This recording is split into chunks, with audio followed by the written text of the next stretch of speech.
Welcome to my YouTube channel. So in our last tutorial we talked about how to remove duplicate records from a table using method 1, that is our using row ID with group by option.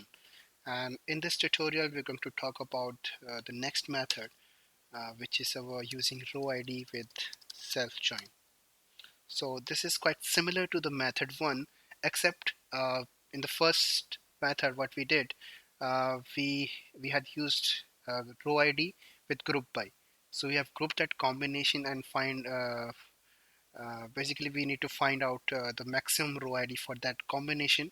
So combination we'll get the combination using group by clause. So using group by we'll have to get the maximum row ID. We'll have to keep those maximum row ID and we'll remove rest of the records. So in our second method, that is our using row ID with self join, we will not be using group by option. So we'll join the table with the same table. So that is something we call as self join. So what happens in self join? So this is similar to the first method, except that we need not to group the records.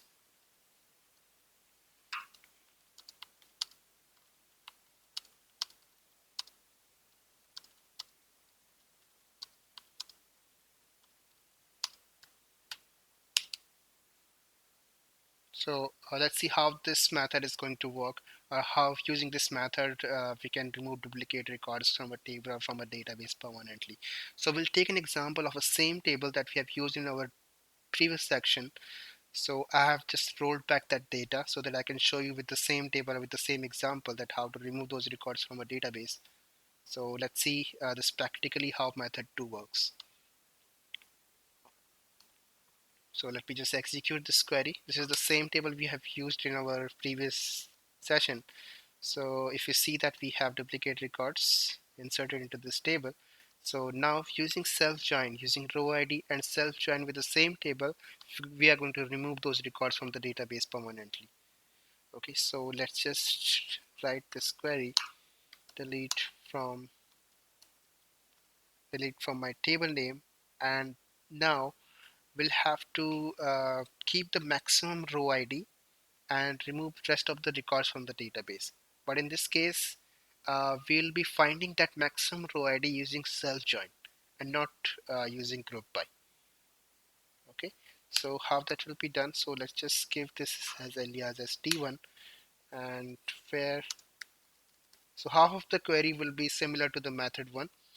So only difference will be instead of the group by clause, we'll be having self join. Where so that's why I have given the alias here as t1, where row ID not in, select max row ID from my table name. Let's keep it as t2. That is not required, but just let's keep it that way. Where now here instead of group by, we'll use self join. Okay, on the ID column. What about the primary key? If you have a combination of columns, then you'll have to give combination of columns here. ID t1.id equal to t2.id or t1.name equal to t2.name. But if we know that we are going to have unique records in some particular column, let's say in this we will be having unique record in ID column at the end. So that means we can give just one column here. So that will be our self join. Okay, so t1 dot id equal to t2 dot okay id. So find out the maximum row ID where t1.id equal to t2.id. So this is something called self join. So let's just try to execute this query and see if this is going to give me the expected result or not. So as you can see, this has deleted 9 records from my table. Now let's just try to select all the records from your table. Let's just check if it has deleted all the records from the database or not. So as you can see, we have only 5 records now, 6 records. Let's just order by this ID.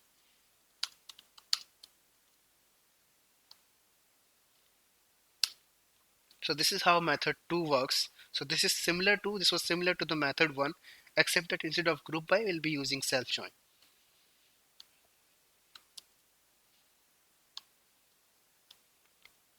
So this is how second method works. Using row ID with self-join helps us to remove duplicate records from a database permanently. So in our next tutorial, we will talk about the next method 3 and method 4, that is using analytical functions. So we have analytical functions row number, rank, and dense rank, through which also we can remove duplicate records from a database permanently. So we'll talk about method 3 and method 4 in our next tutorial. So thanks for watching my tutorial, and please like, share, and subscribe to my channel to get more updates.